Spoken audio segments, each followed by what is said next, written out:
Hello and welcome to the Villa Park podcast. It's me, Rich, and I'm back with another transfer talk show.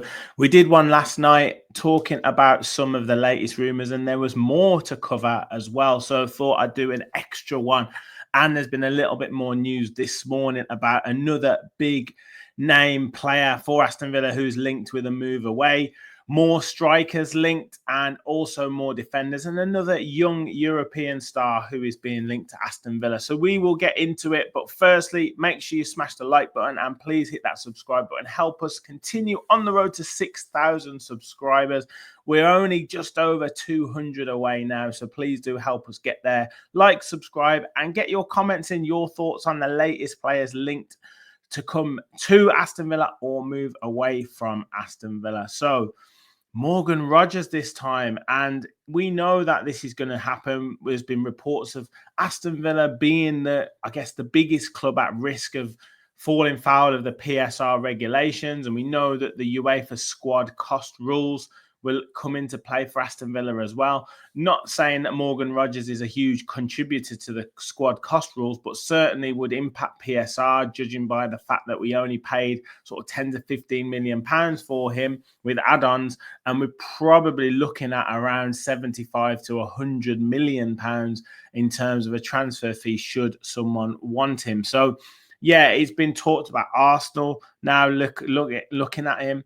We've had Chelsea potentially interested in him as well. And even maybe Pep Guardiola going back in for him. We know he came from Manchester City, but they've also potentially been linked with him. Now, with the PSR situation, we know we've got saleable assets, but Aston Villa are firm on their stance that they do not want to lose Morgan Rogers at all. Of course, they're going to say that, but I guess every player has their price. So, and what price would you put on Morgan Rogers? If a bid comes in for 100 million, do you say, yep, see you later, mate, or off you go, we can use that elsewhere? For me, I'll probably say yes, I love Morgan Rogers, but if a bid comes in for that amount of money, then I think you have to listen to it. You have to let him go. But I know lots of other Villa fans are like, no, we have to build our team around these big players, our best players. And if we're to sell them, then what is that saying about Aston Villa? What is that saying about our pulling power and players staying at the club? So, look, I think there's other players that we would sell before him, of course. But at some point, every player has their price. And while we need to make a sale before the June deadline, then it's only going to be players who are wanted, who are coveted in the market, that you're going to be able to claim a high price for. As I say, players like Kemi Buendia, players like Leander Dendoncker, these players aren't going to be wanted by any club, so they're not going to be interested in getting the deals over the line quickly. Aston Villa need to sell, and it's players who are in demand who are going to be attractive to other clubs. So that's why the likes of Emi Martinez, Morgan Rogers, and one or two others, Jacob Ramsey, are the ones that are being linked with moves away because they'll be coveted by other clubs. So let me know your thoughts in the comments. As I say, of course, we don't want to lose Morgan Rogers, but what bid, how much would you take to consider selling him to reinvest elsewhere? Now, strikers, we talked a couple of strikers yesterday that we're potentially linked with En-Nesyri, and there's been more reports today of Aston Villa really being interested in sort of 20 to 25 million euro bids for him, and I think he would be a really good option. But I think maybe this is a bit of a lazy link, but with Liam Delap going to Chelsea, with the links to Unai Emery and for what he said about Unai Emery and how much he impacted his career, Nicolas Jackson has been linked with Aston Villa as well. Now, if we're frustrated with someone like Ollie Watkins missing chances, then I don't think we're going to be satisfied on that front with Nicolas Jackson coming in. That being said, younger player, a bit more raw, but is appreciative of everything that Unai Emery's done for him, and said that he was the main reason why he got the move to Chelsea, why he improved so much. So to have him reunited with Emery could be a good move for someone like Nicolas Jackson. He has different skill set to what Ollie Watkins has, and maybe a bit more direct, maybe quicker off the mark, maybe better in behind, but then he also doesn't have some of the other qualities that that Ollie Watkins have in terms of bringing others into the game, in terms of assists. So that's where you kind of got to balance it up. And there certainly wouldn't, I would imagine, be able to play together, or they wouldn't be happy playing second fiddle to one another in terms of who's the first choice or not.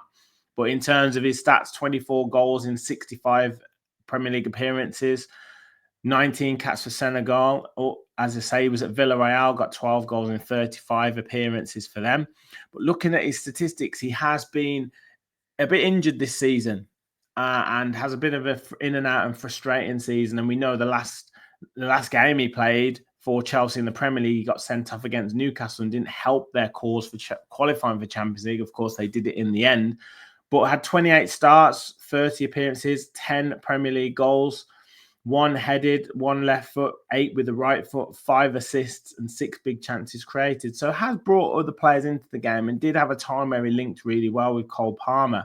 And lots of Chelsea fans were saying that, you know, maybe the drop-off in Cole Palmer's form was due to maybe Nicolas Jackson not playing so much, and that could be a contributory factor. But in terms of other areas of his game, really does need to work on his successful dribbles. Doesn't do that too often, but only 36%. Jules won 38%. So would really need to improve on how hard he works and how much he does for the team, as opposed to just being that player who can get in behind and potentially come alive in the box. But look, let me know your thoughts on Nicolas Jackson. For me, I don't think he would potentially improve us in any way. It would be a different option, but certainly not someone I would look to kind of change the way that we play or to improve on what Ollie Watkins gives us. I think he would just increase our frustrations in terms of the missed chances.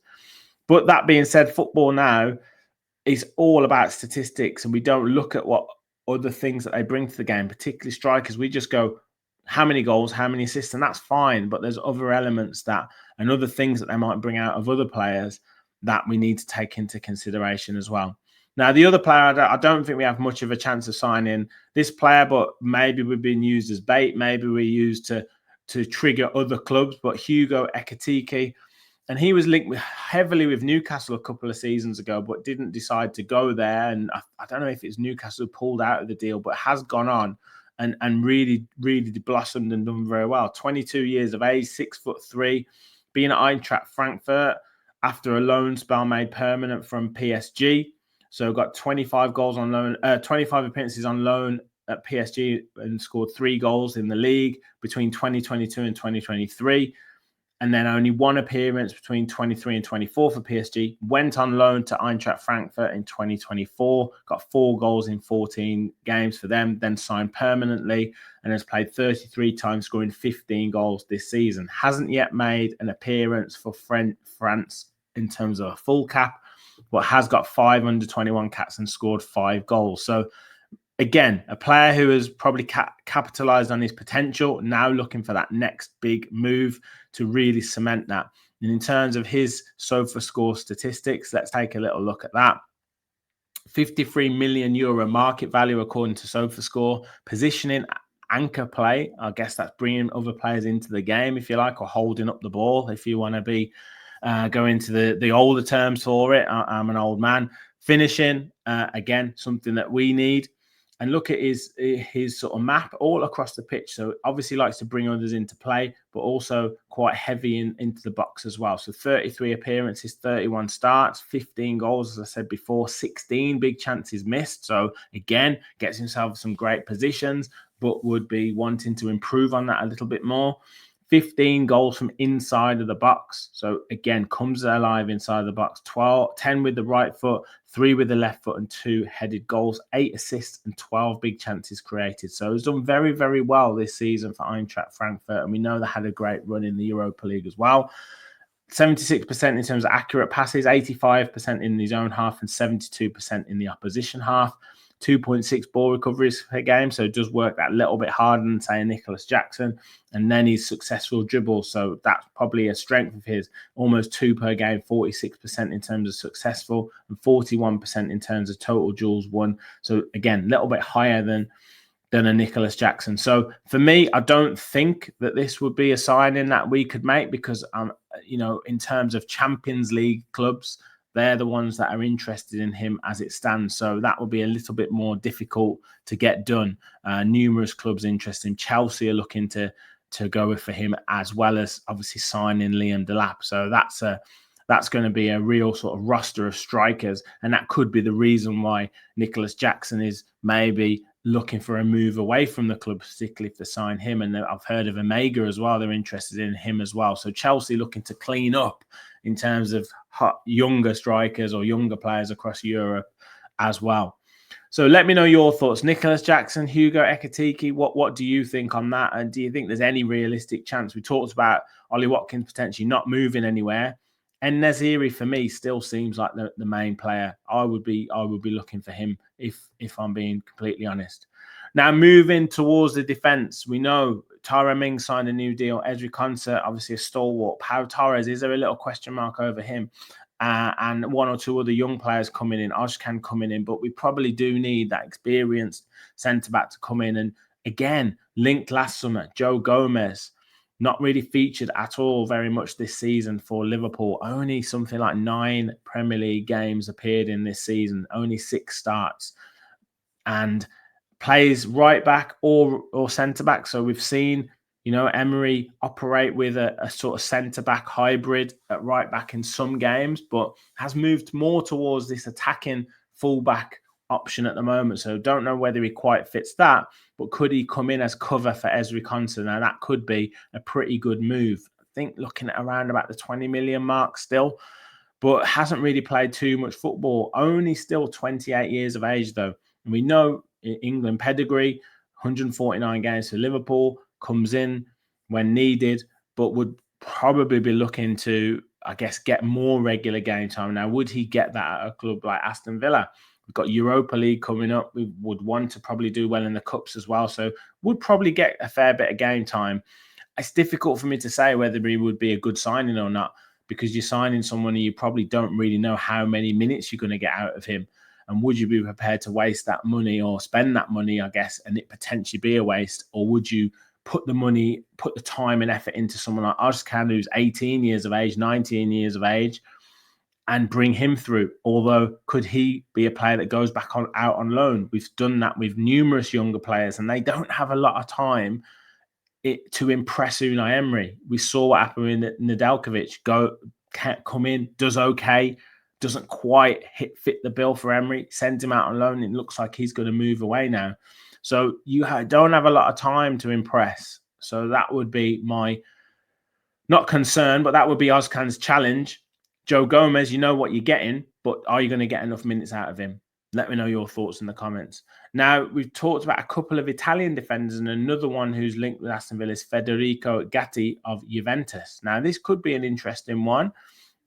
Italian defenders, very, very strong in terms of their defensive ability.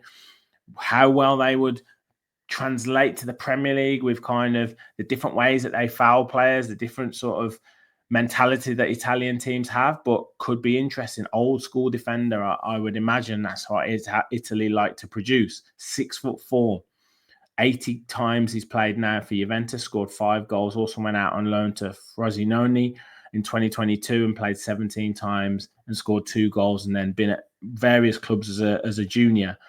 6 caps for Italy as well. So again, good, very, very good pedigree. And obviously, if we potentially can get a player from a club like Juventus, that would be a fantastic move, in my opinion.